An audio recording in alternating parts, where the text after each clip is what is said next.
آج امت مسلمہ کے لیے اتحاد بہت ضروری ہے، اور امت مسلمہ کے لیے ایک اہم اصول ہے کہ اللہ رب العزت نے انہیں ان هذه امتکم امتا واحدہ وانا ربکم فاعبدون، کہ یہ جو تمہاری امت ہے یہ امت وحدت ہے، ایک امت ہے، وَأَنَا رَبُّكُمْ، میں تمہارا رب ہوں، فَاعْبُدُونَ، تم میری عبادت کرو۔ شیخ طوسی تفسیر تبیان میں فرماتے ہیں کہ امت کسے کہتے ہیں؟ فرماتے ہیں وَالْأُمَّةُ أَهْلُ الْمِلَّةِ الْوَاحِدَةِ، کہ امت ایک دین کی پیروی کرنے والے کو کہتے ہیں۔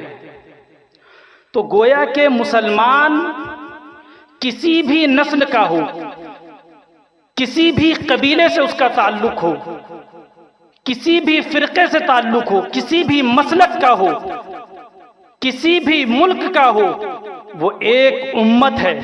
تو جب یہ بات واضح ہو گئی کہ مسلمان ایک امت ہے، تو پھر ہمیں ایک امت کے نام پر اللہ کے لیے وَاعْتَصِمُوا بِحَبْلِ اللَّهِ جَمِيعًا وَلَا تَفَرَّقُوا کے تحت ہمیں اللہ کی رسی کو مضبوطی سے تھامنے کی ضرورت ہے اور آپسی اختلاف کو ختم کرنے کی ضرورت ہے۔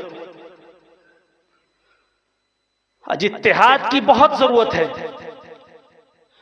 آج ہمیں اتحاد قائم کرنے کے لیے پروفٹ محمد صلی اللہ علیہ وسلم کی زندگی پر غور و فکر کرنے کی ضرورت ہے کہ محمد صلی اللہ علیہ وسلم جب مکے سے مدینے کی طرف ہجرت کر رہے ہیں، جب آپ مدینہ پہنچے تو سب سے پہلا کام آپ نے اہل کتاب کے درمیان اتحاد قائم کیا، تاکہ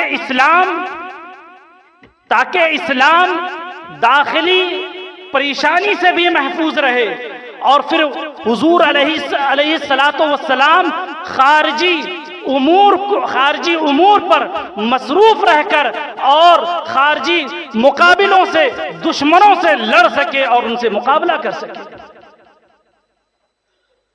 اللہ رب العزت نے قرآن میں ارشاد فرمایا قُلْ يَا أَهْلَ الْكِتَابِ تَعَالَوْا إِلَىٰ كَلِمَةٍ سَوَاءٍ بَيْنَنَا وَبَيْنَكُمْ۔ اس آیت میں غور و فکر کرنے کی ضرورت ہے کہ اللہ رب العزت نے حکم دیا کہ تم اہل کتاب سے ایک مشترک باتوں میں اتحاد کر لو۔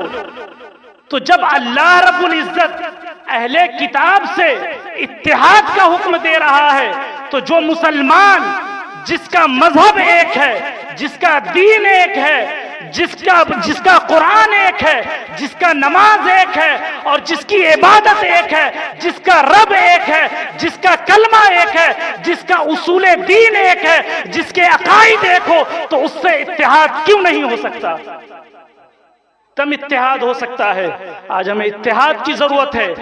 آج اگر ہمیں ترقی چاہیے تو ہمیں اتحاد کرنا ہوگا۔ آج پوری دنیا اتحاد کی بات کرتی ہے، لیکن اتحاد کس طرح قائم ہو؟ تو سب لوگ مختلف رائے رکھتے ہیں۔ اکثر لوگ کہتے ہیں کہ اگر اتحاد قائم کرنا ہے تو اتحاد قائم کرنے کے لیے ضروری ہے کہ کلچر کو بدلنا ہوگا، یعنی رسم و رواج کو بدلنا ہوگا، شادی بیاہ کے طریقے کو بدلنا ہوگا، لباس کو بدلنا ہوگا، زبان کو بدلنا ہوگا۔ لیکن میں کہتا ہوں کہ کلچر کو بدلنے سے کوئی اتحاد نہیں آ سکتا۔ جس طرح پلاسٹک کی سرجری کرنے سے مختلف انسانوں میں اتحاد نہیں ہو سکتا، ٹھیک اسی طرح صرف کلچر کی تبدیلی سے کوئی اتحاد نہیں ہو سکتا، بلکہ اتحاد لانا ہو تو پھر ذہن کو بدلنا ہوگا، ذہن و فکر کو تبدیل کرنے کی ضرورت ہے۔ انسان کے ذہن میں یہ بیٹھانے کی ضرورت ہے کہ اللہ رب العزت نے انہیں کس لیے بنایا ہے، کیوں پیدا کیا ہے۔ یہ اتحاد کے لیے ضروری ہے کہ اللہ رب العزت نے انہیں وما خلقت الجن والانس الا لیعبدون کے تحت اسے عبادت کے لیے پیدا کیا ہے۔ اللہ نے انہیں یہ کنسپٹ دیا ہے کہ تم ایک دوسرے کو ایک مومن دوسرے کو بھائی بھائی جانے اور آپسی اختلاف سے بچے۔ جب قرآن و حدیث کے نصوص میں کوئی اختلاف ہو جائے تو اسے چاہیے کہ ہر کسی کو اپنے دلائل پر عمل کرنے کے لیے آزادی فراہم کرے، تب اتحاد قائم ہوگا۔ اگر اتحاد قائم کرنا ہے تو ہم بغض کینہ حسد جیسی برائی کو دلوں سے مٹانا ہوگا، عصبیت کو مٹانا ہوگا۔ اور اگر عصبیت ایک ایسی بیماری ہے، آپ پوری تاریخ انسانی میں غور کریں کہ عالم عرب ایک وقت میں لوگوں پر حکمراں تھا لیکن اس کا زوال آیا اسی عصبیت کی بنا پر۔ آپ خلفائے راشدین کی تاریخ کو دیکھیں، خلفائے راشدین جب تک ان کے درمیان، جب لوگوں کے درمیان کوئی اختلاف نہیں آیا، عصبیت نہیں آئی تو وہ حکومت چلتی رہی، لیکن جو ہی اس کے درمیان مملوکیت کی لالچ آ گئی، نظام پورا درہم برہم ہو گیا۔ حضرت علی سے کسی نے پوچھا کہ کیا بات ہے کہ ابو بکر و عمر کے زمانے میں کوئی اختلاف نہیں تھا لیکن آپ کے زمانے میں ہے؟ تو حضرت علی نے فرمایا کہ حضرت ابو بکر و عمر کے زمانے میں حضرت ابو بکر و عمر مجھ جیسے لوگوں پر حکمراں تھے لیکن میں تم جیسے لوگوں پر حکمراں ہوں۔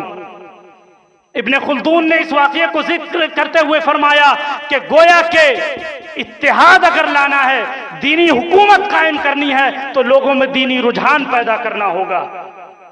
آج اگر اتحاد قائم کرنا ہے تو ہمارے لیے سب سے ضروری ہے کہ ہم اتحاد قائم کرنے کے لیے ہم قربانیاں پیش کریں۔ بغیر قربانی کے کوئی اتحاد کا تصور نہیں کیا جا سکتا۔ اتحاد ہم سے قربانی چاہتا ہے اور اس قربانی کی سب سے بڑی مثال حضرت امام حسن کی ذات ہے، جنہوں نے اپنے عہدوں کو ٹھکرا کر حضرت امیر معاویہ کے سپرد کر کر لوگوں کے اختلاف کو ختم کیا۔